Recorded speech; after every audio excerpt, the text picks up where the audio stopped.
morning to you. Welcome to the Morning Brief right here on Channels Television. I'm Jeffrey Uzonga, and it's good to be, well, I say back now. I'm not sure how, you never left. How many backs are there. But we're here. We got to do what we have to do. Bukola, how are you? Very well. You can count many backs within the backs as far as the job is concerned. And you know it's about to get busier. Speaking of which, it was a busy weekend that ushers into a Monday with a breath of fresh air.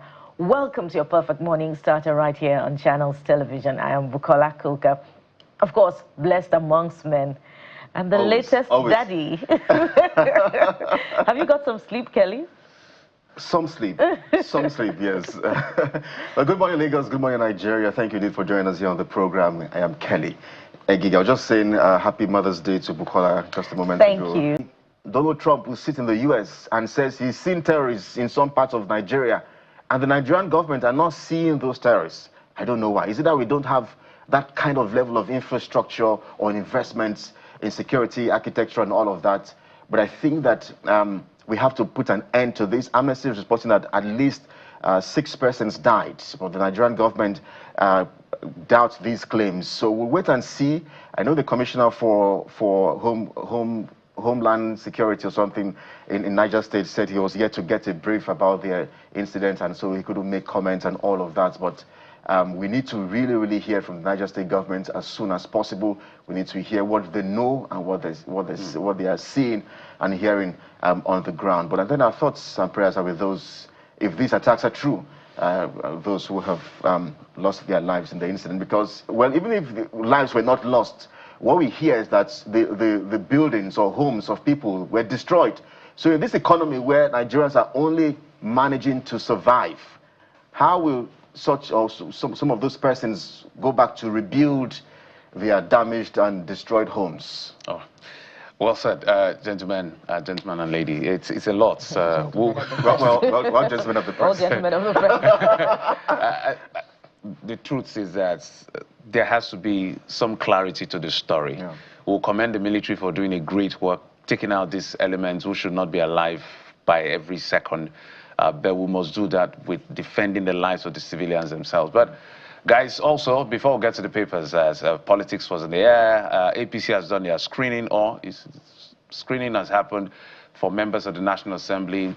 The president was given a waiver because he screened before in 2022. Ahead of 2023, state assembly members have also been screened in their state. And of course, the APC, they're having their own issues, what I call APC aborigines and settlers crisis, between those that came in and those that were the original members of the APC. So, but I know the primaries is coming pretty soon. Some states were not able to get consensus, so they will be able to know what to do next. And that will be primaries. We saw the River State governor go for the screening as well.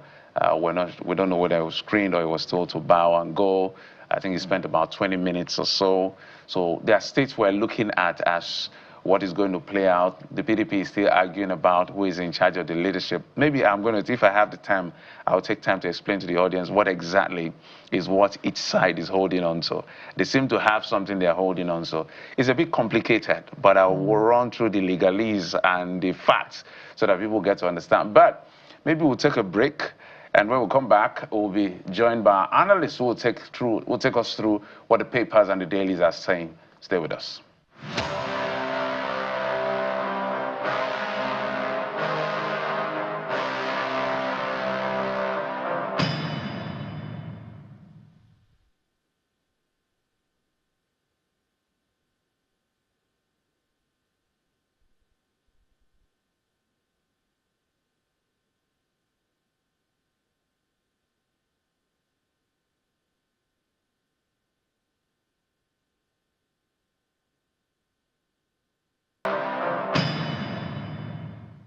Back into joins us as a public affairs analyst. Thank God it's Monday. Yes. His favorite word. TGIM. TGIM.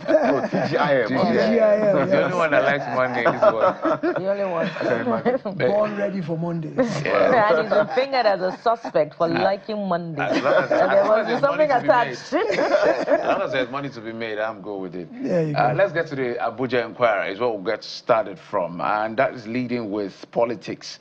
APC consensus faces hurdles. aspirants rebel against anointed. And you can see the front page or the picture where you see the APC national chairman and Hope Uzodimma, who is also facing his own trouble. We understand the PGF, the Progressive Governors Forum, is now a divided house. Of course, they won't come out to say it is, but we're seeing the fillers. There's a divided house. States such as Ogun, Delta, and a couple of other states are having issues to be able to get a consensus. I don't think it really should be a big deal. If you can't get a consensus, go to the primaries. But I know the logistics of organizing primaries perhaps what they are running away from. Even Lagos hasn't got it all clear because there's a Samuel Adjose. Yes. So what do you make of all this argument? Because for a consensus to happen, you would have bought a form, been cleared by the screening committee, and then you get the written consent of all the other aspirants written to say they withdraw and they endorse you. Well, the problem, that's of course, Section 87. The 2026 Electoral Act seems to have handcuffed the process in such a way, because the way they're going about this consensus arrangement, it's not what is prescribed in the law by the Electoral Act at all. The way the parties are doing it simply is that within themselves, they are getting a consensus candidate among the party people without consulting with the other aspirants or getting their acquiescence. So that is making it look like they are imposing the party's preferred choice. But nonetheless, by the time the process plays out, there has to be written consent by the other aspirants to withdraw. So I don't really think there's any cause for alarm, but there seems to be a lot of disgruntlement among potential candidates, because it seems like the party is pushing forward their favorites, and you get endorsements from, you know, the party hierarchy, and that is supposed to suffice for everybody else to accept that this is the chosen candidate. Well, the electoral law does not prescribe that. So they still have to go through a process where there has to be a written acquiescence by all the other aspirants. So this is what is causing the problem, is that as opposed to a general agreement by the other aspirants, it seems like the party is the one pushing its candidate. So there's quite a bit of resistance to that. Look at Senator Hope Uzodimma, for example. There's word that he wants to run for the Senate. Now, unlike... And not just run for the Senate, he wants to become Senate President. Well, yes. That's what we're hearing. Yes, that too. But you know what the Electoral Act, the new Electoral Act does? It compels him to have to resign as a governor, like in the past, where they'd run out their tenure and then go and now run for Senate. He can't do that because there's a time window limit for him to be able to express his interest. So part of why he's having that problem with the NGF is because they're believing that he's going to resign to run for Senate. So how can he continue to hold position as the chairman of the Progressive Governors Forum if he's going to resign? So, you know, like you said, Jeff, what's the big deal about if you can't get consensus, go to direct primaries? Logistics, funding, you know, even just failing to get the acquiescence of the other contestants makes even the direct primaries a challenge. That's where the funding comes in. I heard a report today that from the allocations that have gone to the governors, I think in the last month or so, that capital spending has dropped by about 58% as we move closer to the elections. And you ask yourself, where is that money going? You already know where it's going. We all know where it's going to. They're saving for the rainy day. You know? Oh, dear. There goes our democracy. Absolutely. Let's head to the New Telegraph this morning, and it has, you know, an interesting lead away from politics and the economy to the health sector. And there's another one, you know, at the bottom. But let's start, first of all, with the big story. WHO rallies nations as cruise ship virus scare tests global outbreak cooperation. And there's one rider that should get everyone worried. NCDC raises alert over hantavirus cluster. Of course, the inside pages will provide more details, which you'll find on page 4 of the New Telegraph. Mr. Kitobe, I'd like you to speak to this.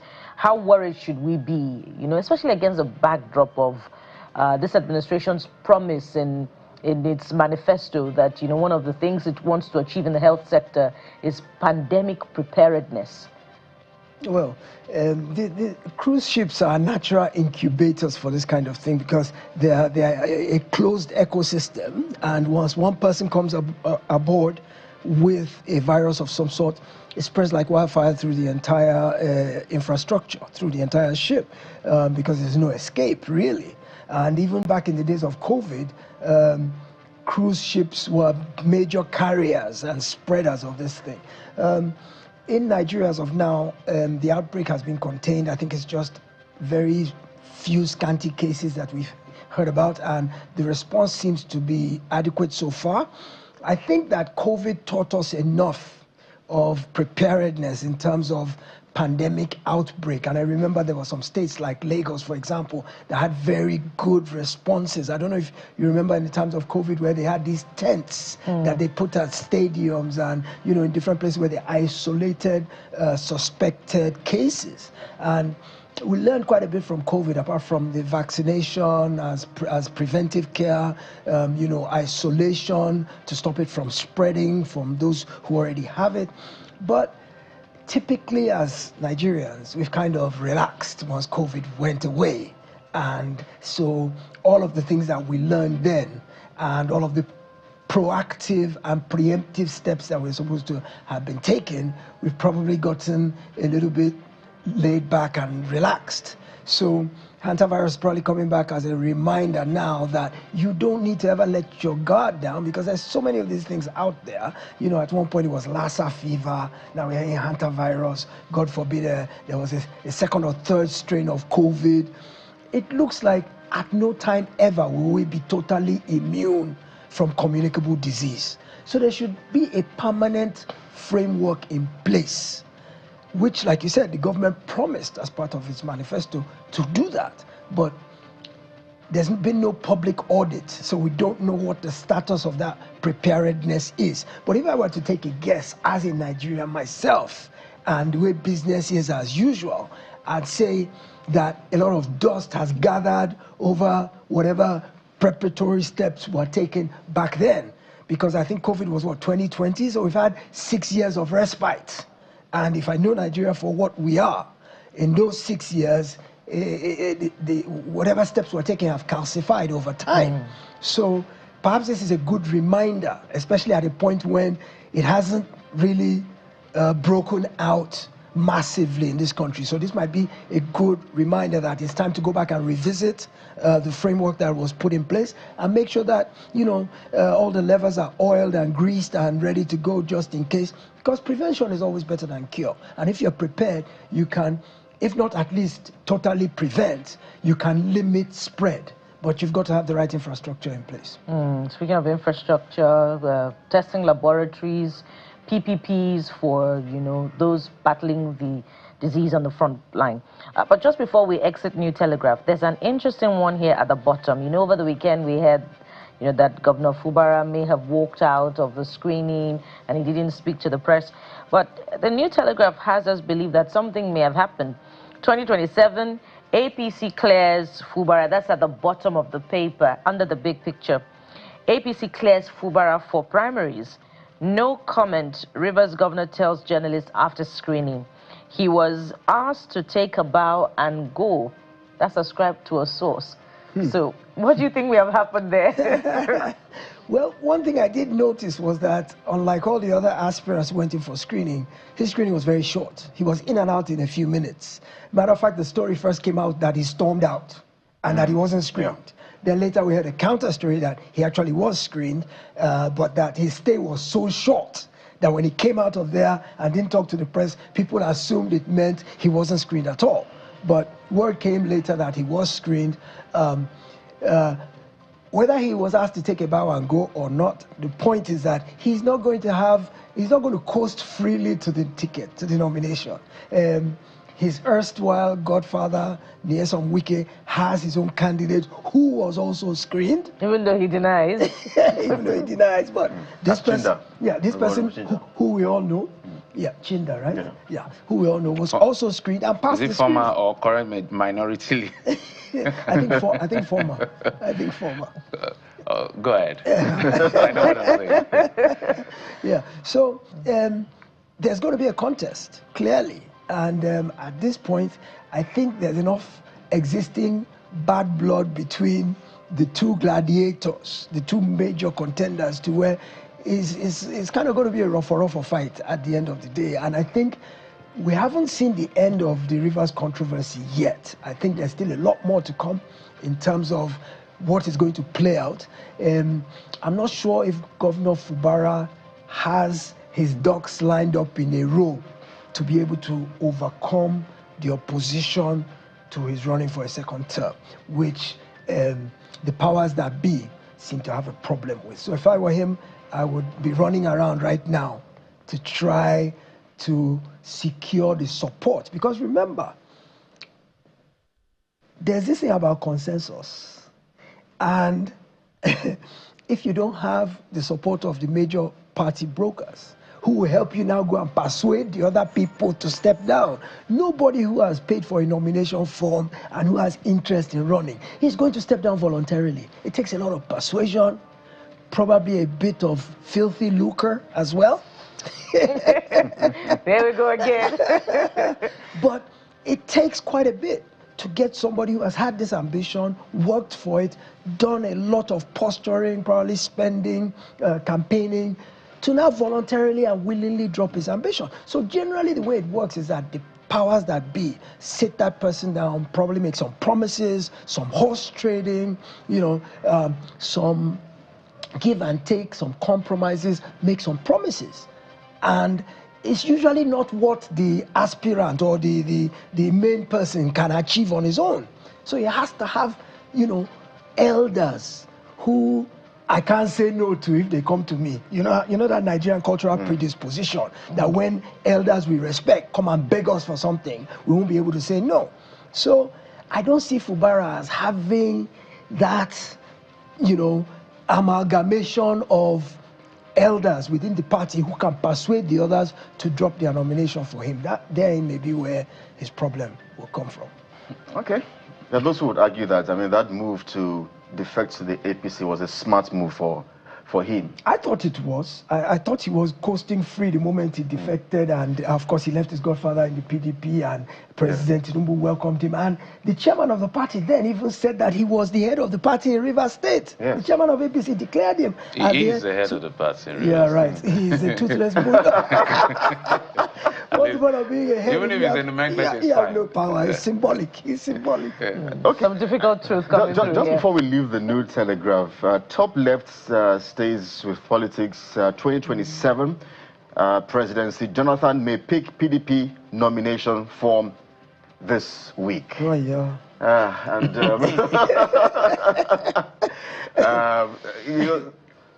are a lot of Nigerians have now seen him. We see him and view him as an elder statesman. And for many, some will say, you know what, you don't have to go back. You've won the hearts of many Nigerians. When you were there, we didn't value you, but right now we respect you, we value you. But you know what, you don't have to just come soil your name. Just leave this presidency and just continue doing your thing. So the question is perhaps, should he or should he not? Well, I'm not a betting man. We explored this issue extensively on Friday. Yeah. I'm not a betting man, but I'm still going to stand by my position that he's not going to run. Despite the way it looks, I'm still standing by my belief that when all is said and done, President Goodluck will sit this one out. First of all, there's the issue of the court case that's trying to determine whether he's eligible or not to begin with. So, and I think there's a hearing on that matter today. Yeah.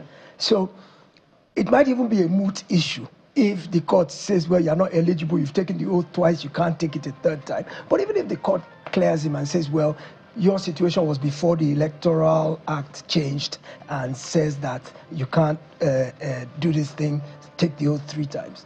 Even if they clear him and say he can run, I think by the time he weighs everything, first of all, let us remember, and this is key, he lost an election in the past. Nigerians rejected him. As incumbent president. As an incumbent president. Granted, the circumstances today are different. And there are some people who stand by the fact that their lives were better under his tenure. That might just simply have been a function of the times in which we live and the times in which he governed. And that if he was governing today, who is to say that we wouldn't still be in the same situation? But the point is, he lost an election. Nigerians rejected him. At one point, he was tagged as a clueless leader. I don't think that despite the fact that we live in different times and different circumstances and our situation seems to have worsened since he was in power, I'm not sure he has what it takes to overcome what made him lose in 2015. Let's just briefly touch on this Nigeria as we round off now. Poor services, this concerns millions and millions of Nigerians. Poor services, FG clamps down on telecom operators, NCC empowered to sanction firms over persistent network failures. And we've had it at all-time low in very recent times with the network. I don't know if you've experienced it, but the minister was really talking tough and saying that, you know what, we're going to sanction operators. You don't seem too optimistic. No, I'm not, because, you know, I've heard all that talk before. I'll give you an example. Look at when electricity was divided into bands. The promise the government made then was that if any of the discos don't supply you the minimum range within your band, that the next time you're going to pay, they will credit you. So if you're in band A and you don't get 20 to 24 hours, you only get 18. The shortage of that 2 hours they didn't supply you, your next recharge, you will pay band B or whatever band you fell in. Has it ever happened? Have any of you ever got a credit from any disco because they didn't supply you the requisite amount of electricity in the band you are in? I mean, I regularly don't get the band I'm in. I regularly don't get the number of hours, but I've never seen a credit before. So they don't even do giveaways. So regulators that are saying that they will find the network companies. How many times have you paid for data on your phone and you are getting splotchy service, or you're not able to connect, or even, you know, you pick up a phone, you dial somebody, you can't hear each other, your credit is deducted. Do they ever refund it? You know, so regulators exist for a purpose, but it looks like they're in cahoots with the people they are regulating, because we've never seen them. They talk tough all the time, but we never get any succor. What Dr. Tijani is saying is that due to Naira devaluation, removal of subsidy, etc., which I didn't understand, but he was saying that the telephone companies are profitable now, that because of the reforms of the Tinubu administration, they are making money hand over fist. And as a result, they should be able to divert some of their profits into giving us better service. Whoop-de-doo. That is the ideal in an ideal world. But Nigeria is not an ideal world. And the regulators have consistently failed. So I won't give benefit of the doubt. If it happens, I will be very happy. But I'm not going to hold my breath to say that if any of the network fails to connect my call, they will be penalized by the regulator, or they will be forced to give me a credit back. In which Nigeria? In this 2026, or are we talking about in year 3026 sometime? I'm not optimistic, but I do wish for better services all around: electricity, telecoms, water, whatever, you know, all the water where? Social. I use borehole. No, we want to have pipe-borne water. We want the water works to work. We're hoping for that. We are suffering the water table too much. We are digging too deep and too many places that will have an ultimate repercussion down the road if we don't stop this. Well said. We do hope. I want to hope with you. We will hope. Let's sound like the president with renewed hope. Renewed hope. Let's hope to renewed. Really hope 2.0. Let's hope we renewed hope that the services, because data is expensive now and it's poor, all at the same time. So they wanted a hike. They've given them the opportunity to hike fairly so that it reflects market reality. Those are the terms used in economics. Now we're not getting the services and it's more expensive. It doesn't make sense. But we hope that the ministry and the minister and the agencies responsible will get to work so that we pay and get the services we're supposed to get. Mr. Akintobi, thank you. My pleasure. Appreciate it as always. Thank God it's Monday. Good morning, Absolutely. Nigeria. We'll take a break. And when we come back, we will get started with politics. Stay with us.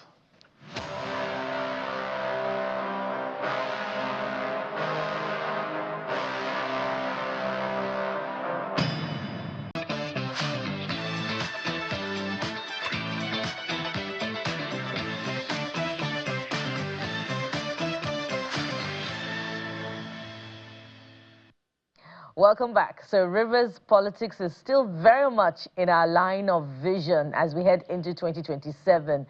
What would be the outcome of the interests of the political gladiators? Would there be unity ahead of the contest that now seems inevitable, and will they present one candidate, or are we going to see that age-long war between political godfather and godson play out in the eventual production of one candidate? And who would that candidate be? Let's dive into it this morning. And joining us on the program for thoughts on this is Mr. Chibike Ikenga. He's the Rivers APC Publicity Secretary who joins us virtually this morning. Good morning, Mr. Ikenga. Welcome to the Morning Brief. Good morning. Thanks for having me. All right, so let's get right into it.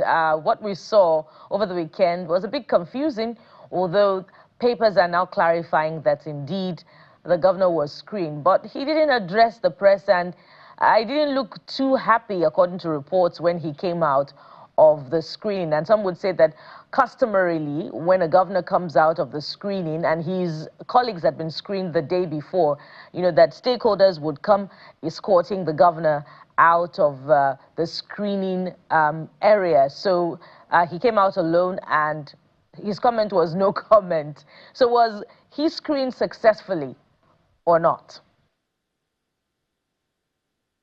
Well, thank you for having me once again. Our responsibility, that question should go directly to the National Screening Committee of the governors, because it was split into two, of the serving governors or returning governors, as the case may be, and of those who are coming on stream new.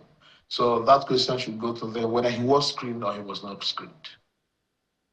So from where you stand as a stakeholder in the APC in Rivers State, what are the implications of him coming out and not looking happy or interacting with the press? Has it got anything to do with the realization that his political godfather may be sponsoring, you know, another aspirant?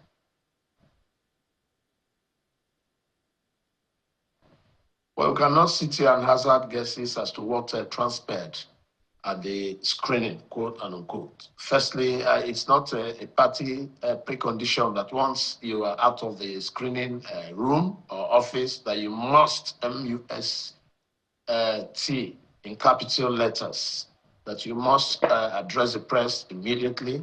And if there's anything to that,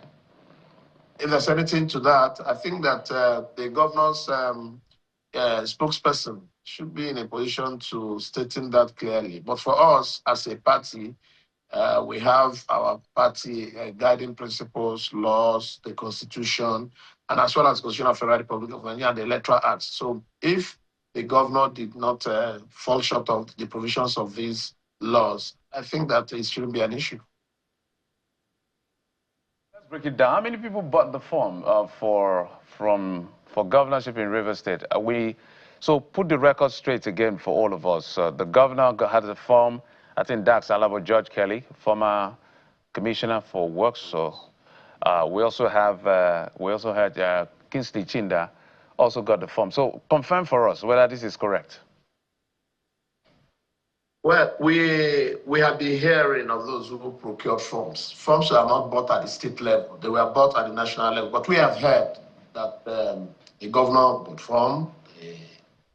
Telecom bought forms. We also had Dash Kelly bought form, Alaba Kelly bought form, and then Kingsley Chinda. That's what we are hearing, but we have not at stage gotten directives, gotten clearer pictures from the national leadership of the party, and until that happens, we can speak authoritatively. It's very concerning, Mr. Ikenga, for me that you're speaking like this with greatest respect. You're the national publicity of the party in a state like Rivers, and you're not aware, and you're telling me and all of us, you heard. So who do we now ask the question? I told you, Jeffrey, clearly, I said, if you want to know those who bought forms in Rivers State, that forms are not bought from Rivers State. I am aware. I said, I am aware of where forms are bought. So you should know that I'm aware of where forms are bought. I'm saying, you giving me the nuance of you heard. You should know on good authority. No, I told you.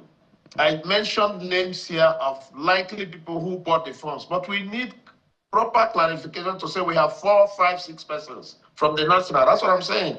All right, let's come back to what is going on in River State. Apparently, things, all is not well with your party in River State. This is the nuance I'm getting from you. You can debate it, disagree with it, but let's talk about what the plan is. Is the plan to get a consensus candidate or to eventually hit the polls and decide who is the popular candidate here for your party? What is the big picture as state level to say, how do we, given the history of this particular leadership under Fubara has been chaotic. One chaos or the other. Historically, I've never seen a governor being attempted to be impeached 3 times, and the House of Assembly changing their mind 3 times. A state of emergency. I can go on and on with all the things you and I are quite familiar with. And nobody wants another set of crises. So what is the big conversation, just like we see in other states? Is it that the states, the governorship seat, there's a strong conversation to see how you can rally around one person, or eventually just let everybody go and test their popularity? Thank you, Jeff. I know that your view that my party is not well in River State is your personal opinion that does not reflect the reality here. The reality here is that there's no chaos, there's no crisis, there's no violence. Everyone, every participant, gladiator, members of our party are playing according to the rules of the party. And then, you know, democracy encourages participation. And then at the level we are, everybody is at liberty to show interest, to aspire to whatever position he or she does choose to. So at this level, it's about interest. It's an interest pursuit. It's about interest, interest aggregation. That's what we are going on. That's what's going on in our party now. So it's expected. There is no crisis. All we will do, we play according to the provisions of the Constitution. We did say that for us to have candidates of the party, we must use, and the Electoral Act is amended as well, that we must use 2 processes. One, consensus, and where consensus does not come to fruition, then we should revert to direct primaries.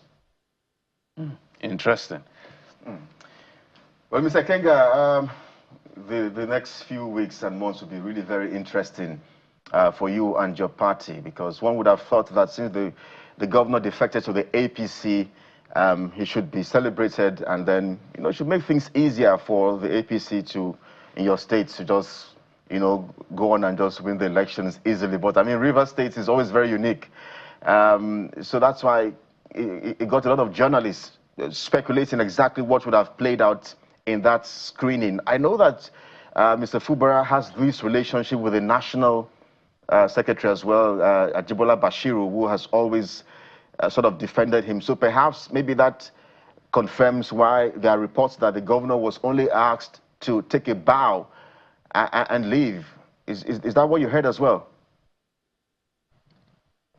Well, you will also know that we have not seen, except I stand to be corrected, we haven't seen anywhere any governor in a video was asked to bow and leave, particularly serving governors. And if that happened, we should be able to now do a comparative analysis as to whether Governor Fubara of River State was asked to do so or was not. So as we speak, we do not know whether the governor, serving or returning governors were asked to bow and go. If that was done, it could have been extended to the governor as well.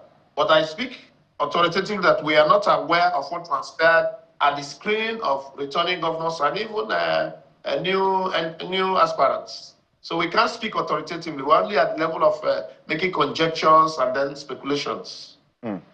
So he's coming to the APC, his defection to the APC. I know it's been months now, but do you think it has done your party more good? Why not? Having the caliber of a governor entering our party that Ab initio didn't have a governor, it's a plus to our party. So does this stand a chance? Because just last week, his mentor, his predecessor, said, "You know what? I'm here. I've not anointed any candidate just yet, even though we know where he has his hands in or who he's supporting. But So do you think he stands a chance? Does he have what it takes to get victory for the APC, your party, at the polls? Well, that decision will ultimately be made by the gladiators and members of the party. Which you are one of them, Mr. Kenga. Governor Fubara, who... Mr. Kenga, you're one of the gladiators. I agree with you. I agree with you. I do agree with you. I'm saying the gladiators, the supporters, the leadership at all levels will make that decision ultimately. And as to whether it will fall on Governor Fubara as the candidate or any other person, we will inform you accordingly. Mm. Okay, just maybe one final question, because the reason why the APC is opting for a consensus candidate is that, you know, you're trying to bring everyone or give everyone a level playing field, a level playing ground.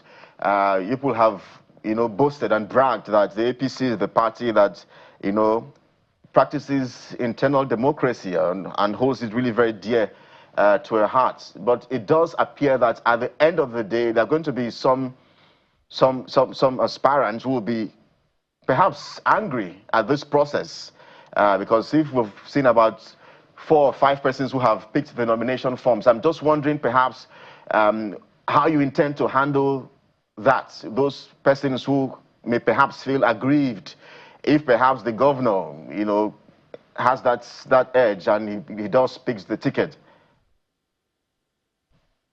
Well, the constitution of our party has already made provisions for how conciliation and then putting the party together after even a very tedious and troublesome primaries have been undertaken. So we explored the provisions of our party constitution to ensure that we return to equilibrium and put everybody on line to defeating the opposition parties in the United States. So news is also coming through that the screening committee has disqualified some of Governor Fubara's supposed allies from contesting the Rivers State House of Assembly primaries. And the names that we're hearing include Honorable Chijioke Ihonwo, Victor Okojumbo, Sokari Goodboy, Timothy Orubi Banua. These 3 lawmakers are reportedly loyal to Governor Fubara. Are you aware of this as well, or you are not aware of this? No, I am fully on the know of this. In fact, I made a press release yesterday putting the information you are putting across probably was elicited from my press release for the party yesterday, where we did inform the public that from the report of the House of Assembly Screening Committee that some persons were disqualified. I do not know. They are from Rivers State. They were 98 in number. So I do not know how three persons you just read out of 98 will really make a lot of news. But quite a lot of people were qualified and some too were disqualified. So how come you're aware of this, but you're not aware if the governor was successfully screened or not? I am aware of this because I was at the State Party Secretariat with the screening committee from the very first day they came until they finished. I was there, so I can speak authoritatively on this. But I was not in Abuja to know. All that I have heard are things, you know, stories that I've heard from people, stories I've heard from the social media and even the conventional media like you. Yesterday, I was hearing that the governor was actually stormed out of the screening committee. Please, I'm not aware of those, and I can't make news with them because I'm not sure. I haven't heard directly from those who participated. Well, I would have thought that you would know, since it's the same political party, and so news will filter in about what has happened or not, and it's something that you should be concerned about. But let's move forward and look at the other aspirants that were screened for the office of governor. Honorable Kingsley Chinda, Mr. George Kelly Alabo, who were also screened for the governorship.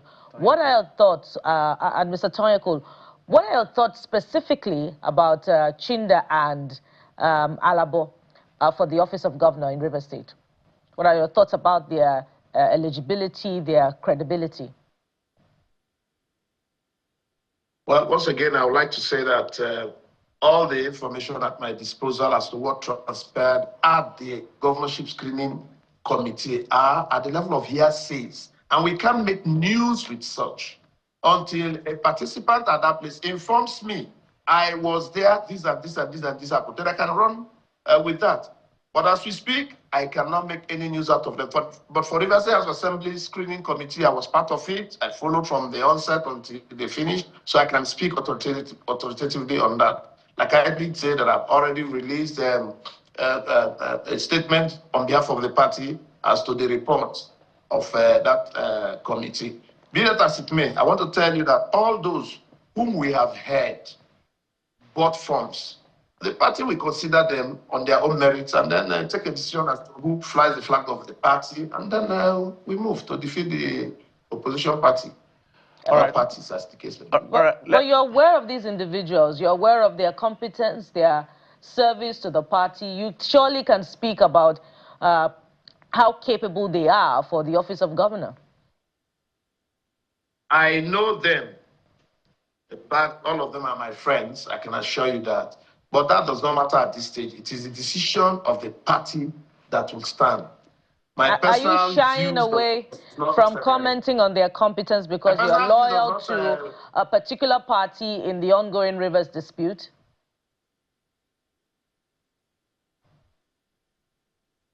You don't understand. I'm an APC member. I'm loyal to my party, right, and whatever the decision, not personal interests. By the way, who also told you that I wouldn't have been able to buy form to contest an election? But we'll take it step by step. Yes, I was wondering why you didn't get the form, but I'll leave your aspirations. Since you didn't buy, I will not invest. I will not ask you questions. No problem. You chose to stay as a member. But it's curious. Is it a coincidence? Correct me if I'm wrong. That I know you said about a couple of other persons have been disqualified or have not been cleared. That's the right word to use. By the screening committee. But we know Chijioke is a strong supporter. Okojombo at some point sat as speaker of their own faction, and then Good Boy was in support, and then other persons. Is it a coincidence that somehow these very strong loyalists couldn't make it through clearance? And is there any person that is loyal to Nyesom Wike, who is in the House of Assembly, who aspires to go back, who was also not cleared? I mean, the 26 lawmakers, amongst them, I think they are PDP and APC. So let's stick with the ones that are in your party. Is there anyone that was not cleared? Okay, thank you. I hope I can't see, but I'm sure it's Jeffrey's voice. Yeah, it's my voice. You know my voice. Yes, and I do know you. I do know your feelings, your soft spots, and I see no.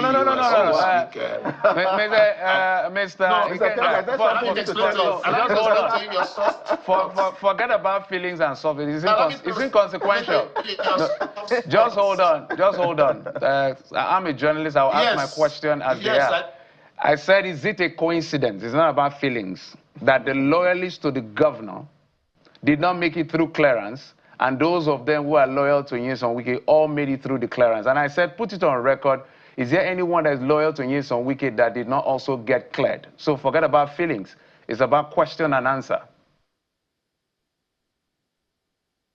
A member of the APC. I'm aware of that. He's not a member of the APC. Those who are in the House of Assembly, remember, usually, there's an opportunity for them to try to showcase what they are.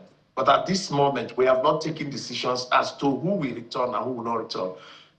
Not clearing them, the people that are not cleared, I told you, there are about 98 persons. And those 98 persons, all of them were not cleared. So some were cleared, some were not cleared. So the details as to why they are cleared or uncleared are strictly the prerogative of the committee, which they will, when they do their submission to the national leadership of the party, state them. So they have their reasons why they clear them, and then it doesn't matter whether some persons who are loyal to the governor or who are loyal to our own team, did scale through or did not scale through at this stage. I wanted to, I don't know whether you asked because there was a distortion in the network at some point.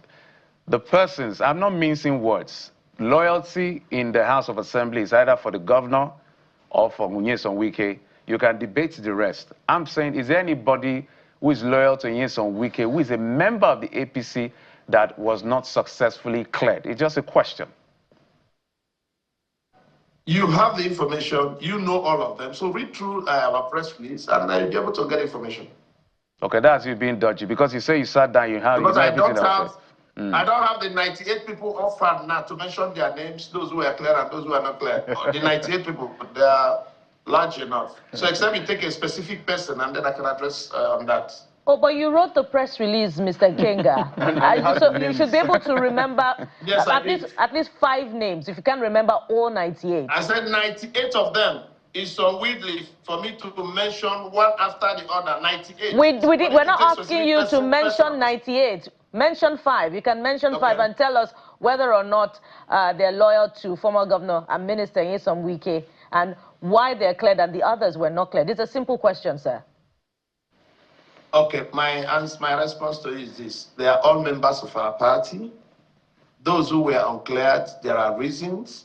Those who are not, those who were cleared, there are reasons. And when we would not want this division, profound division, and then continually enlarging and deepening it, all we want is that we're one party in Rivers State. The governor is there as a member of our party and others. So if you don't win today, you can win tomorrow. If you don't get clear today, you can be clear tomorrow. So we need more of peace building and putting the house together than continually in the division and crisis. And if anybody was not clear, then it means that you're disliked or because you're from one group or the other. No, but ultimately we're all members of the same party.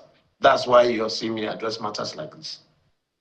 All right, Mr. Kenga, in all of this, what is essential to me is governance and the people.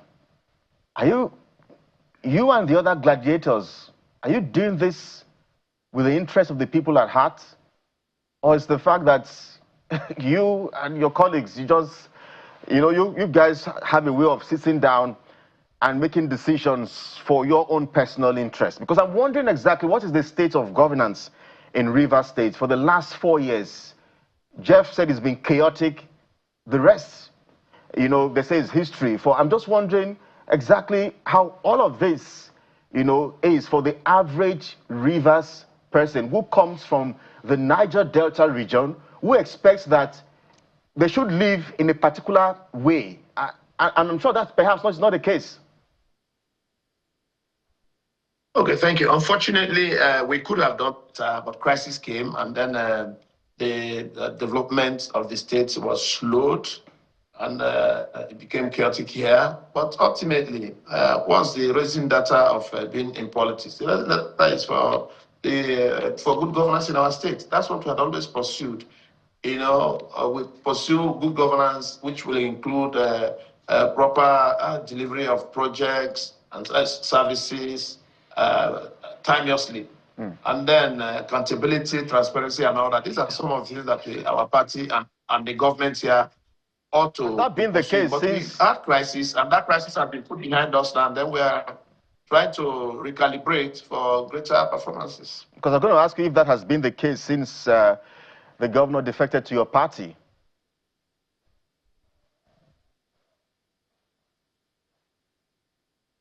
That had been the case from the day elections are planned and pursued, and then victory is gained. So it's about development of our state. Like I did say, unfortunately, we had some challenges in the past which we are trying to overcome, and then focus on delivery of goods and services to the Rivers people who actually need them. So governance and politics, which has taken center stage more in Rivers State? If you listen to me properly, I said our essence is to pursue good governance for the people, but unfortunately we had challenges along the line which had interrupted our delivery. And I said that we have come back, we are settling, we are trying to ensure that we do better than we did before. We could have done better, like I said, but it is what it is. As we wind down now, Mr. Kenga, I'd like to ask you a very simple question. Who's the leader of the All Progressives Congress in Rivers State? The leader of the party is known by the constitution of the party. But circumstances could throw a collegiate leadership. So what we have in Rivers State is a collegiate leadership. Made up of... Because at this level, I'm coming, allow me, at this level, we are in coalition with a whole number of political parties. And then that somehow does not allow us to really follow our party alone, because the interests of other parties are intertwined with us. So the leadership is done by the party, and then the leadership of the party, and then we do move on. Indeed, I was hoping you would tell us the members of this collegiate leadership, but clearly we're going to just have to if you want, I'll tell you. On the show. If you want, I'll tell you. You want to mention names in 5 seconds? Yes. Yeah. Yes. The governor is there. Okay. Who else is there? Our PDP leaders are there, who are part of the coalition. PDP leaders are part of ADC. Our ADC leaders are there, who are part of the coalition. Very smart there, Mr. Kenga. Mr. Kenga, give us names. PDP leaders are part of the APC coalition, APC leadership in River State. Thank you so much. Mr. Chibike Ikenga is the All Progressives Congress Publicity Secretary in River State. Thank you for coming through on this conversation. Thank you, sir. Thank you for having me. But I appreciate it. There's more politics ahead, and Jeffrey has this one. Well, are we going to take a break, or we just go straight to the conversation? I guess we'll get straight and come back after this break. We'll be right back.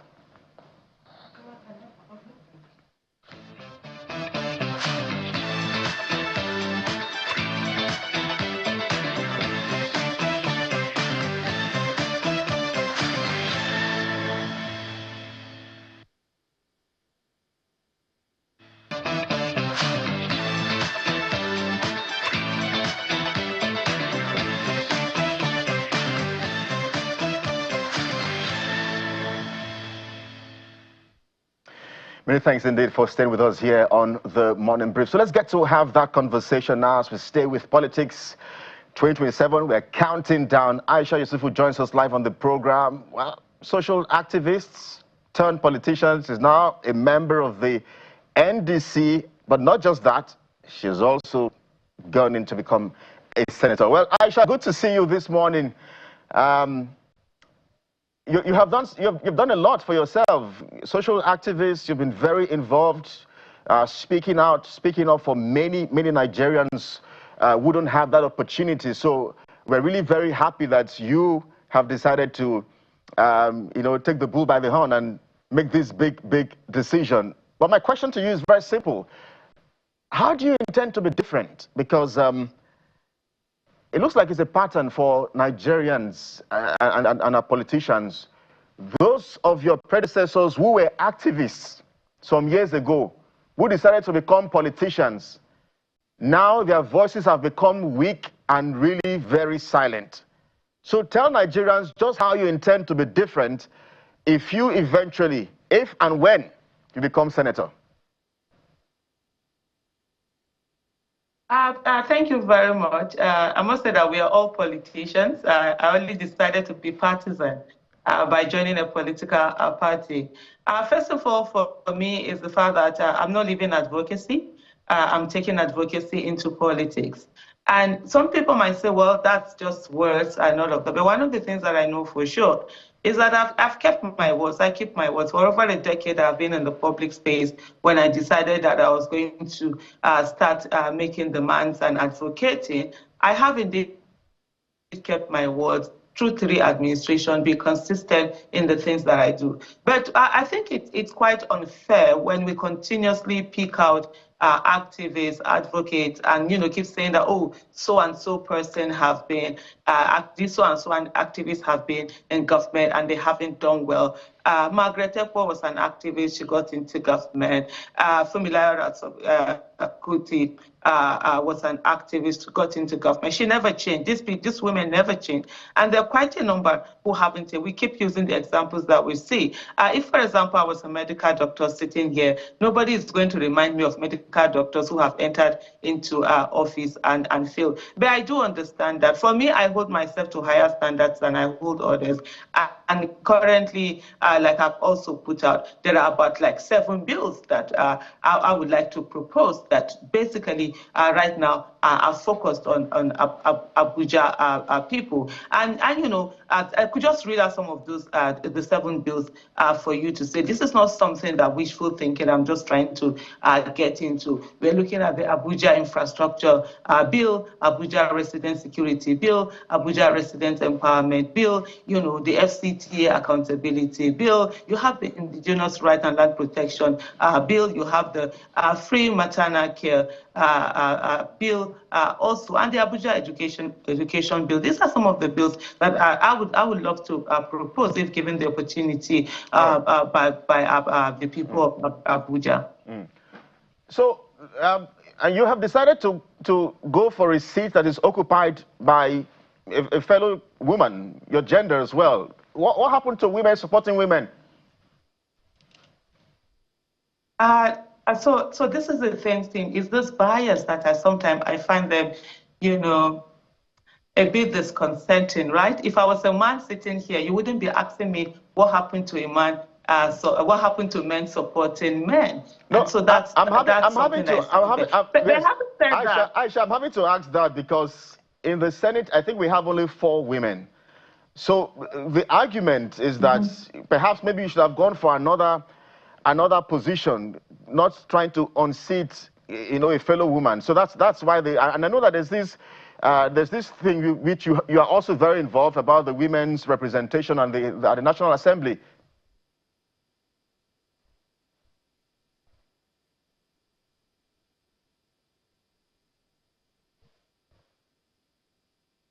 Oh, the network. We hope we can get Aisha back as soon as possible. Yeah, so I don't know whether it's my network. Yeah, it's the network. Okay, go ahead, please. I don't know whether it's my network. Okay, I don't know. I couldn't hear you. You were breaking at certain places.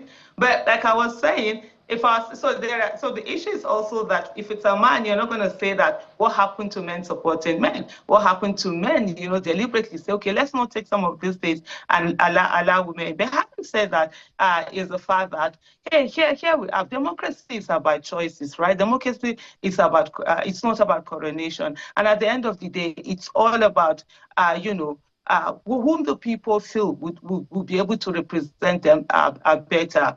Senator Kingibe absolutely has my respect. She's my big auntie. She's one I respect very well. At the same time, also, it's for Abuja people to say, hey, they see what's happening right now, the situation that we have in terms of security, in terms of one chance, you know, going on, in terms of the fact that we have a situation whereby there's no accountability, for example, from the minister, because there are no laws mandating that. The things that are on ground, in fact, in looking at the issue of insecurity that we've had to deal with, looking at the issue of infrastructure and all of that, are Abuja people satisfied with that? If they're satisfied with the current state of things, then definitely it's a democracy. They will vote for her. If they feel otherwise, then they will say, okay, let them go ahead and vote for an Aisha Yesufu. But by the way, that would happen when Aisha Yesufu, first of all, gets her the ticket of her party. So that's, for me, that's the first thing that needs to get done. But I think it's grossly unfair when we keep, you know, pitching these narratives. Nobody says what happens to men supporting men when they are running for office. Nobody says this. And so this bias is, perhaps our journalists could help us by just doing away with them and just focus on the issue of what competence, what character, what capacity that candidates bring on board. Ms. Yesufu, I think Kelly actually explained himself about why he asked the question, and I'm not going to double down. I have another question, but he didn't get, because of the network. He was talking about the very little number of women in the House of Reps as well as the Senate. I think the Senate has between 4 to 6 women in that house, and we need more women representation. So perhaps if you had gotten to another senatorial district, if you have another, and then add to the list of people. But that's besides the point. Let's talk about one of the bills you've listed as part of your 7 bills that I'm particularly most interested in. And the reason is because of what we see as the spendings of the FCT Ministry of the Federal Capital Territory. So for instance, the minister has gotten a lot of flags for spending about 39 billion, I stand to be corrected, on renovation of the International Conference Center, which was renamed. He's been getting flags for the money spent on the vice president's residence, about 21 billion or 20 billion. And now I think I saw a bill presented to the Senate that was passed about 2.2 trillion naira fiscal year for the FCT. The money the FCT makes in a year, when you add FAC as well as maybe the IGR, I don't know whether it's up to 1 trillion naira, so I don't know what the rationale is in terms of such excesses. So that's why I'm just laying this foundation to show that issue of accountability is very important in every state and even the FCT. So what is the kind of framework that will insist that no matter who the minister is, whether it's Nyesom Wike or someone else, must be able to be accountable? So give us a mechanism of what this bill will do differently from whatever is the accountability structure of the FCT as we speak. Okay, so basically, when you have laid down rules and regulation and laws, especially when they are codified, that says that before anything is done, these are the accountability mechanism that has to be in place. You have to be accountable to the people of Abuja. Yes, we do not have a state house of assembly that sort of like acts as a watchdog over what the executive is doing to an extent. But then for every contract that is going to be done, for every project that is put out there, for every demolition or whatever it is that has to be done, there has to be a process that are laid down and which has to be followed. And in doing so, it then ensures that there's a certain kind of limitation that is placed, on the minister, so that you don't have someone, even though this person is not voted and is not accountable to the people, but then there are laid down laws that then ensures that this person becomes accountable, to the people. Yes. And so you have the bill will go on and expatiate on that, yeah. Yeah, because what I'm trying to say, so the budget is a spending limit structure. It's called a fiscal appropriation bill. It's a spending limit that has been put out to say, we are going to spend this amount, and when we look at what we're spending, we can say this is what we'll raise, this is the deficits, and this is how we're going to fill that deficit, this is our expenditure. And then there's an appropriation act, the Procurement Act, that talks about how contracts are awarded, the measures and the standards and all the things that are looked at when it comes to contract. So I wanted to find out in specific terms, are you saying that, so for instance, let me give you an example. You're saying if the minister has to spend, if there's an appropriation of 2.2 trillion as it is now, if the minister has to spend anything beyond maybe $1 billion or 500 million, he has to resort back to a certain group of persons or the Senate. The checks, the nitty-gritty of that check and balance is what I want to find out I want to find out whether your bill, your proposed bill, if you make it to the Senate, captures. Hello? Can you hear me, madam? Yes, I'm trying to, the network is a bit shaky. Can you go ahead? I'm trying to get... Okay, I'll just paraphrase quickly. I was explaining, can you hear me? Let me establish that you can hear me clearly first. Can you hear me, madam? Hello? Well, oh dear, we hope we can you, let me try one more time. If we don't get it, we'll come back to you again. Can you hear me clearly, madam?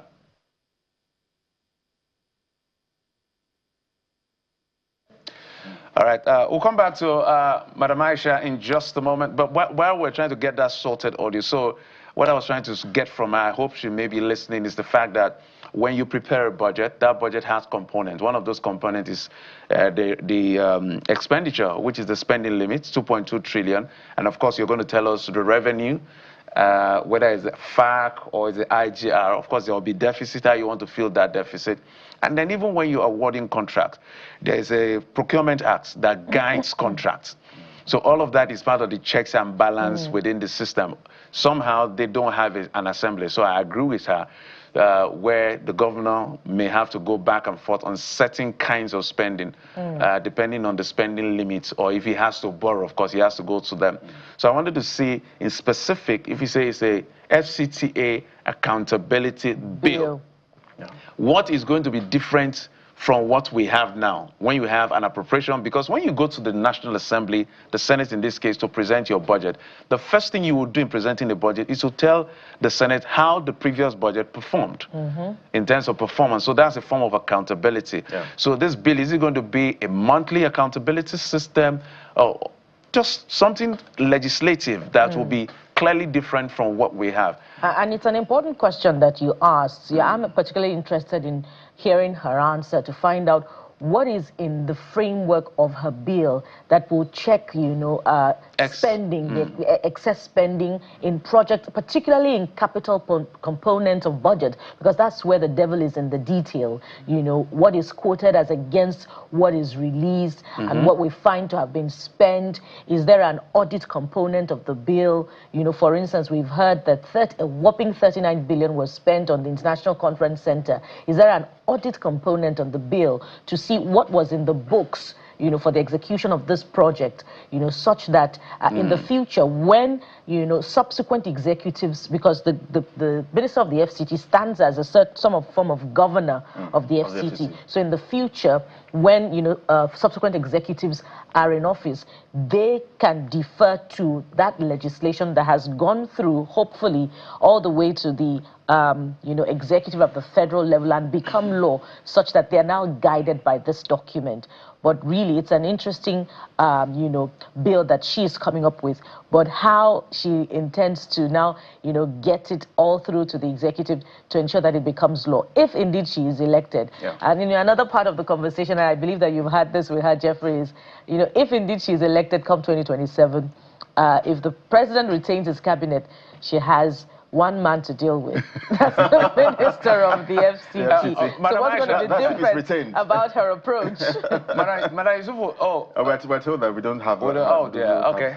The other issues, we have other issues to discuss with her, actually. The NDC convention, which held over the weekend. It's really going to be interesting to get her perspective. Her perspective on this, because one of the things that is similar between the NDC, the APC, PDP, LP, and I think ADC. So you didn't mention ADC, Kelly.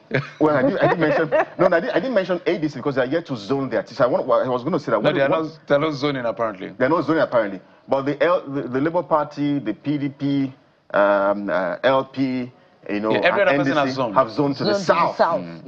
The argument for the North states that since 1999, when we returned to democratic rule, the South has, ruled for 18 years. OBJ, 8 years.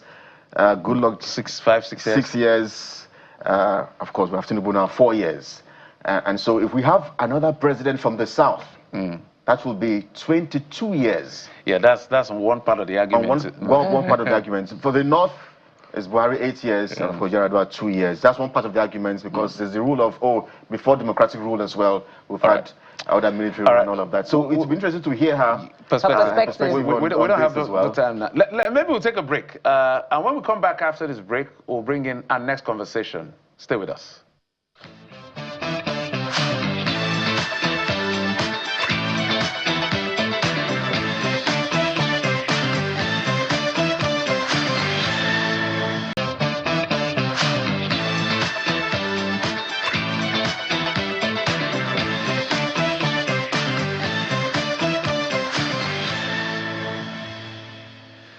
Well, it needs no introduction. Sowore is a former presidential candidate, perhaps running again under the AAC, an activist. He wears many caps. Mr. Sowore, thank you for coming on the program. Good morning. Good morning.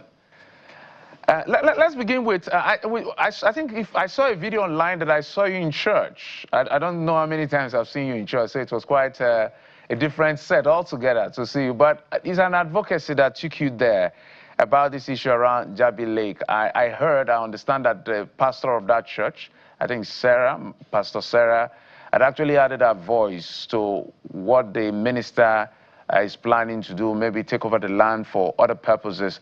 But you've also added your voice to it in support of our advocacy. But for the people who don't live in Abuja, who don't even understand what this is all about, maybe let's start from there before we get to politics.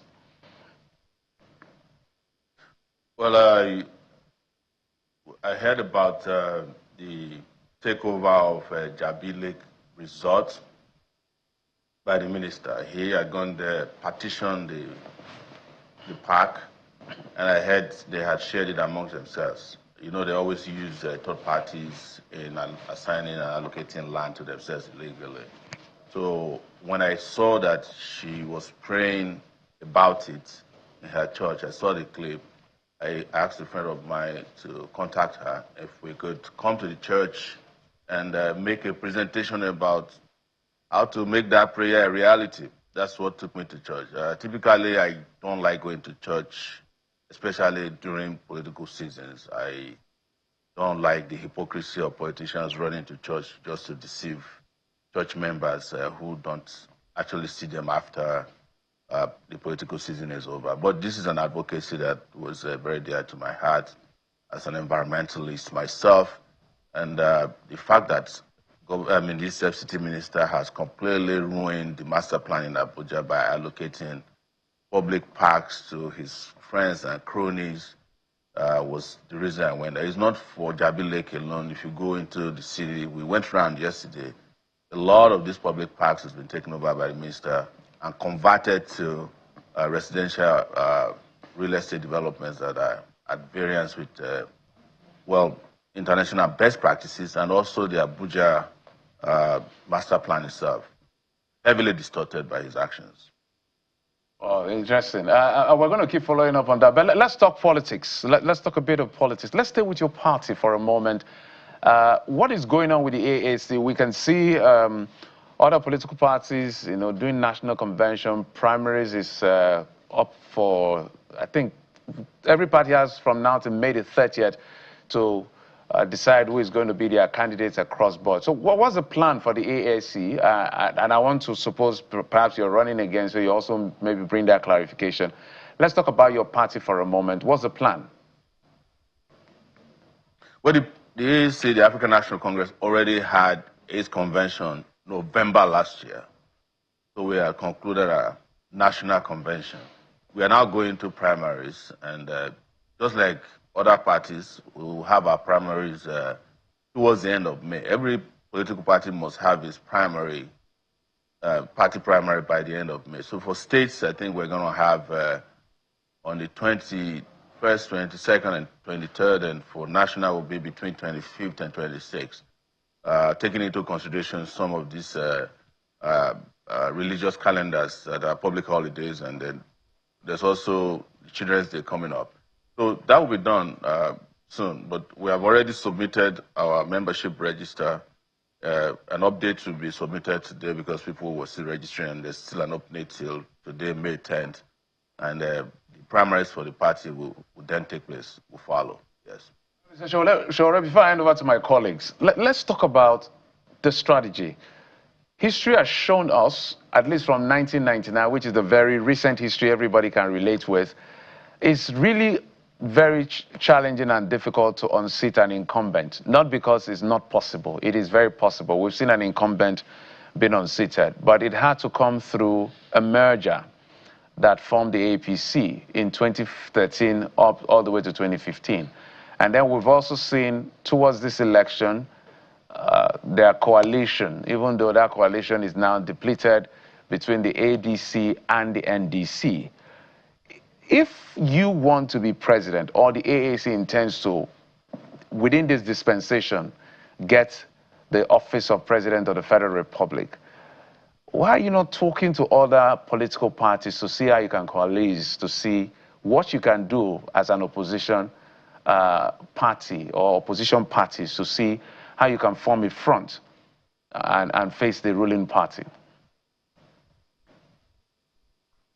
Well, I think the last time I was here, or like last few times I was on your show, the conversation was about joining these coalitions. you always throw them at me. Why are you not in ADC? Why are you not in... And I told you then, and it has come to pass, that they are not coalitions. These are just interest groups and persons who are interested in power.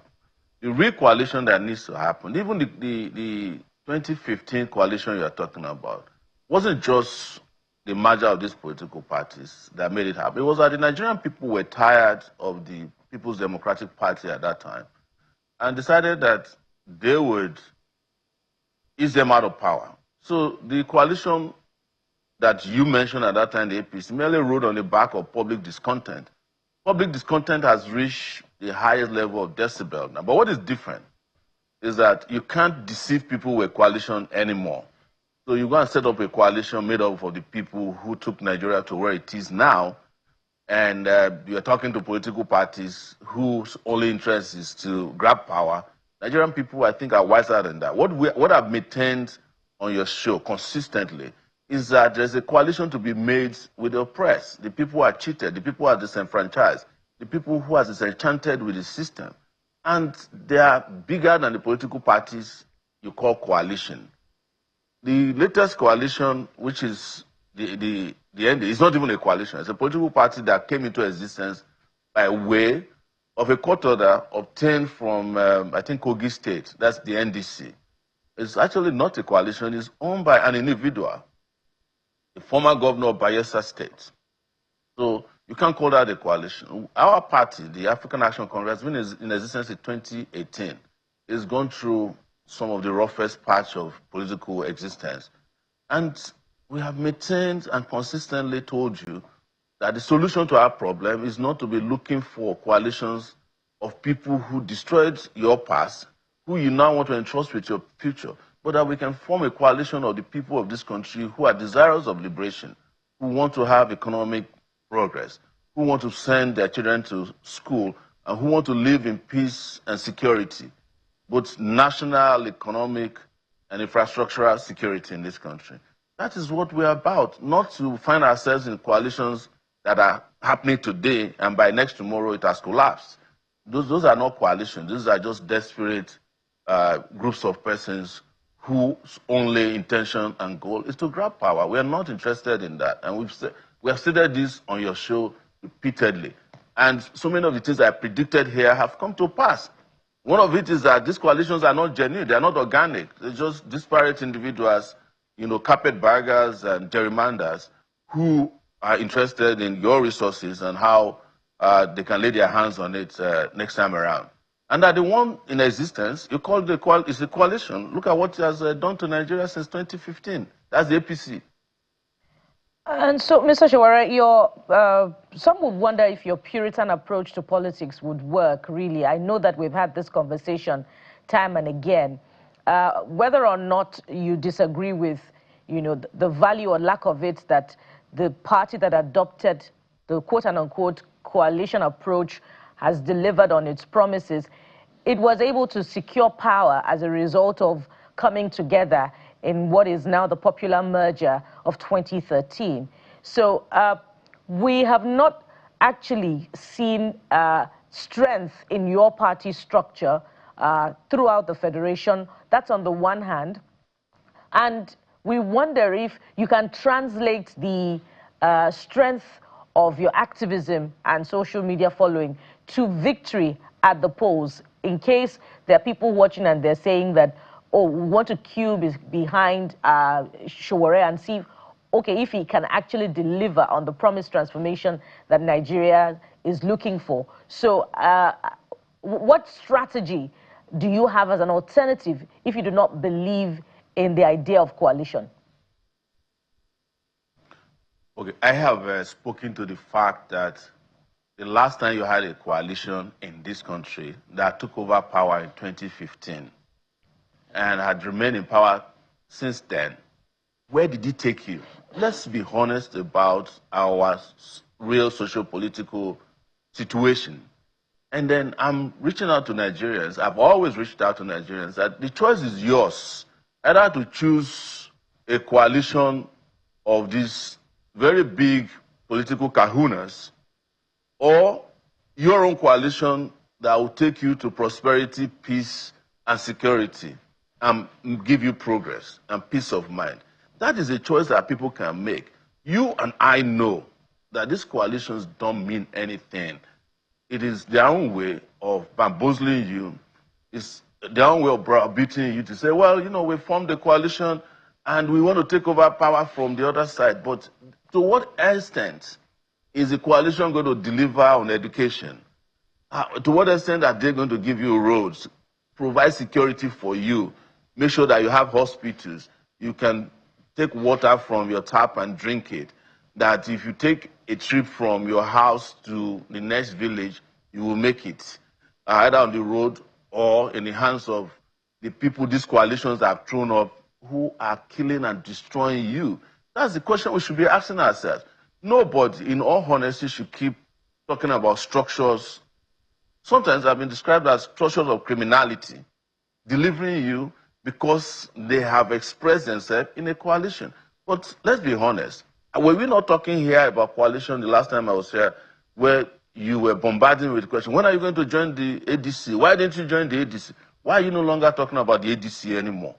You are now talking about NDC, which is not a coalition, but a political party of a person. Those of you who were talking about coalition are no longer talking about coalition. So can we be honest with ourselves once and for all and say, look, political parties exist to deliver power to people who have good character. Now, we have political party or people with good character, people with tested integrity, individuals who can deliver, who have capacity, who have intellect, who also have mission, who are mission-driven and have vision, visionaries. And you are saying no, because they did not come to you in a package that you like, they cannot win power. So we can keep giving power to those people who come in fake packages, and you keep calling on the people you said have no structure to come and help you fight them when they steal all your resources, when they kill your family members, when they detain people unjustly. You come to us to say, Mr. Sowore, why are you not fighting for this person? Why are you not fighting for this community that is under siege? Why are you not fighting for this person in prison? Why are you not helping us expose the corruption that is happening in the Mr. country? Sowore, You rely on us to do that. But when it comes to power, you said because we didn't come in the package that they taught you in government, secondary school, that is not good enough. Why can't we just make the decision once and for all to join hands together and rescue our country? Countries like Chile are doing that. They are doing that in even smaller African countries. The guy in Botswana, who I'm sure you've seen, who speaks about corruption, who speaks about transparency, did not come in any of these packages. They came as individuals with great character who can deliver their country, and the people lined up behind them. So, all political parties are equal. So you have indicated coalition or not. You have indicated interest in the 2027 race. I'm sure that I've read that in other platforms. So how are you going to win as a standalone candidate, delivering 176,000 polling units, I believe, in 2027? I'm not a standalone candidate. I am a candidate. I will be a candidate in the election when the party concludes its primary. And if I mean, without any merger, without any coalition with any political party. Of course, we know that you are aspiring on the AAC. We have a political party. Yes, we have a political party. Every other candidate is coming on the platform of a political party. In fact, there is no political party in Nigeria that is registered as a coalition. Even after they coalesce, they must present one logo, one identity, as if all political parties are equal. So don't let us confuse the public with this. I'm not standing alone. I'm standing with the Nigerian people for liberation. I'm standing with the Nigerian people for economic prosperity. I'm standing with the Nigerian people to say, look, whatever belongs to us should serve us and not serve a few. That's not a standalone candidate. So don't bring about a definition that does not exist. I'm standing against every other candidate presented by other political parties, or I will be standing against those ones. If the party presents me, I'll be a candidate, a better candidate, by the way, than any of the people presented along all those platforms. So it's official, you're running, and you want to be president. So it's official now that you're aspiring for that job, the #1 job in this country. I've just had to look at your statements about the opposition summit where you declined that invitation in Ibadan. So let me take you up on this issue of zoning now, because for the likes of Mr. Peter Obi, he has always said that, you know what, I'm going to just do one term because it's the turn of the South, the region where you also come from.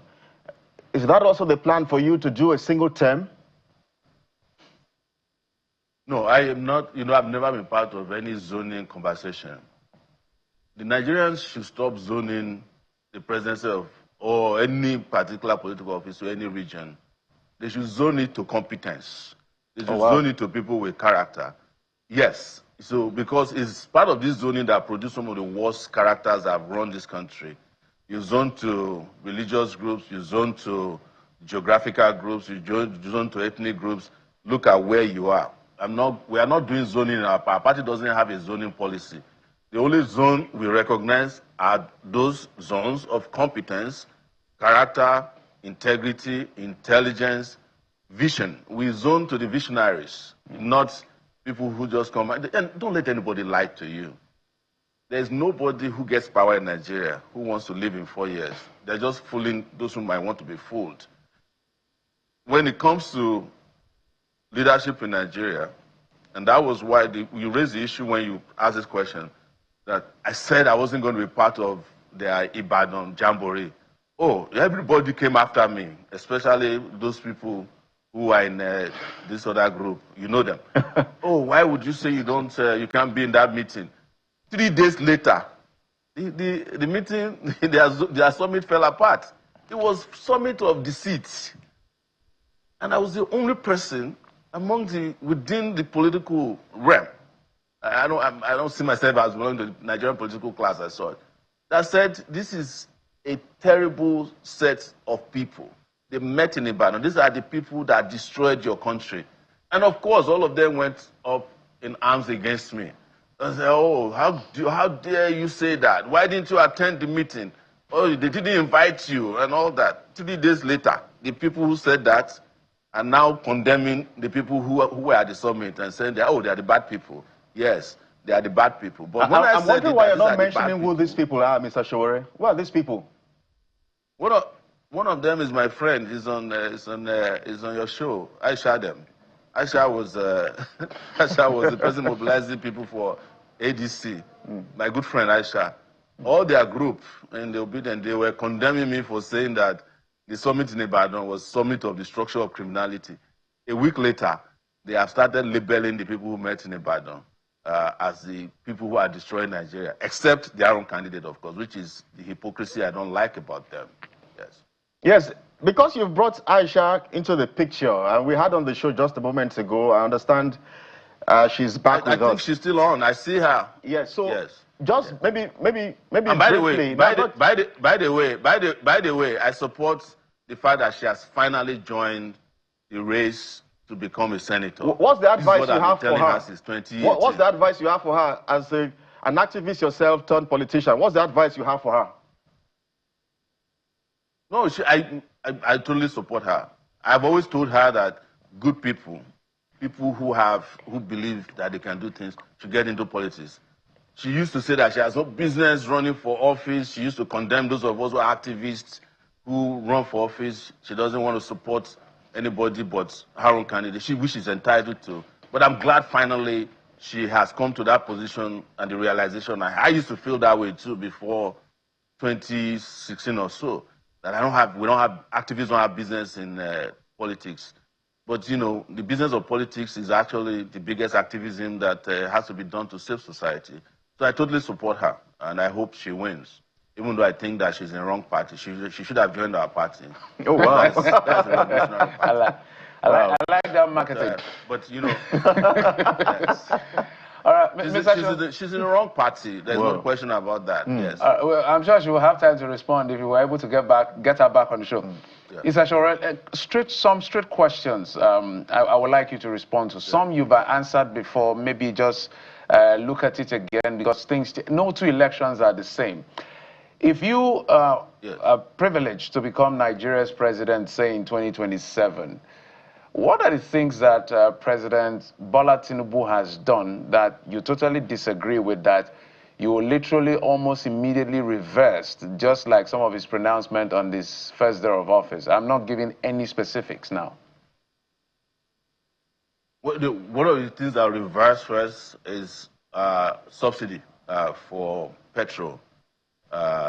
You know, we must have something to give to the people that can help them sustain not just their businesses, but sustain themselves. I think that was a terrible decision, one of the most anti-people decisions that he took arrogantly on assumption of power. Of course, it is because they weren't voted into office by the people, so they can afford to discard them. I will restore subsidy, especially for gasoline, because it's central to the existence of millions and millions of Nigerians. And I know what to do about it. What has destroyed subsidy is corruption. It is not the idea itself. And you can't find any country in the world where there's no subsidy. The US went and started war in Iran.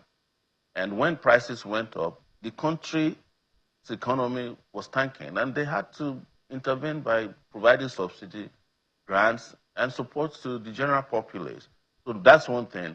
And I would also ensure that I provide, well, I won't say provide, but I restore the real value of the Naira. There was no basis for the Naira to have jumped from 400 Naira to 1,500. But I know the reason why. It is because they were rigging it. They were rigging it in their own interest, because the easiest source of wealth for the political and the economic class in Nigeria, these capitalist people, is, you know, flipping the Naira for dollar. So the moment they know how to do that, and when you see that the value of Naira increases, they buy. I mean, you know, when it decreases, they buy, and then they will increase it and they sell. Easy way to make money. You don't need to build any factories. You don't need to do, and so many of these things are things I know, and I will reverse immediately. And of course, there's nothing Tinubu is doing, by the way, that I will retain, because he's not doing anything, and I'm not coming in to do nothing. Sowore, always a delight to have you on the program. It's an ongoing conversation. We are hoping that all of the primaries will come and pass and go, so then we'll be talking to candidates and put manifesto by manifesto, look at alternative ideas, and the Nigerian people will have to make up their mind what they want for themselves. But I must thank you, Sowore, the leader of the AAC. I'll take that as a rain check. I'll take that as a rain check, that when the primaries are concluded, you will not give the people who have nothing to say more airtime than people who actually have something to present. Well, you already listed. If you, of course, I'm sure you'll be running. So trust, if you come out as a candidate of a party, you are listed already. We'll do our very best. Thank you, Mr. Sowore. Thank you. I appreciate it. Thank you very much for having me.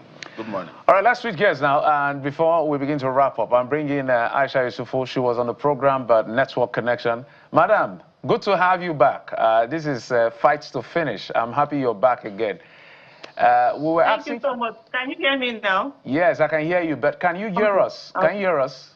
Yeah, I can hear you. Great. Yes, I was actually, just one question, if you can, just to say, what exactly will be different in this accountability bill, which I said I'm particularly interested in, and I'm sure a lot of Nigerians, and I gave you a premise of spending that needs accountability.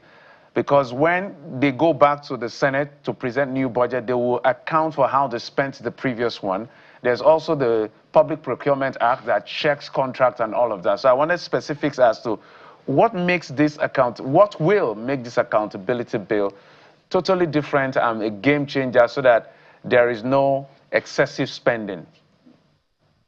Okay, thank you very much. So some of the things that will make it different will be the fact that the National Assembly, as well as the residents of Abuja, will have sort of like an oversight function over the ministry and what it does, the FCTA. So a limit will be capped on spending, certain spending, and it must go for the National Assembly for approval. And at the same time also, you have the Auditor General, the FCTA Auditor General being able to check what is going on, to also have like what do you call it, an ombudsman, like a public advocate office, where citizens can also go there, ensure giving their complaints and on the issues that are going on in terms of the contract that are being on or any other thing, and then there would be sort of like an investigation into those things that are going on. Beyond that also is that every contract, law must be mandated that every contract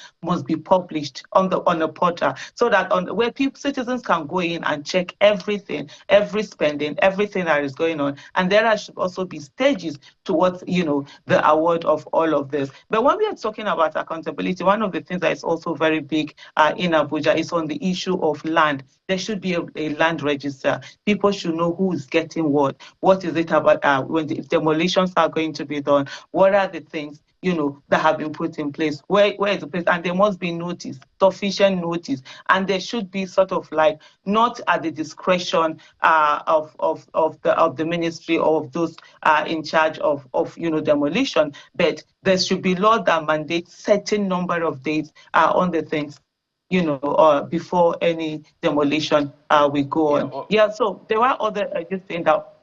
Yeah, my apologies. Are you saying something? Yeah, we're totally out of time. We just needed to get your view on that. Oh, I'm so sorry about that. Yes, can you hear me? Just before I let you go, 30 seconds. Sowore said you're in the wrong party. Do you agree?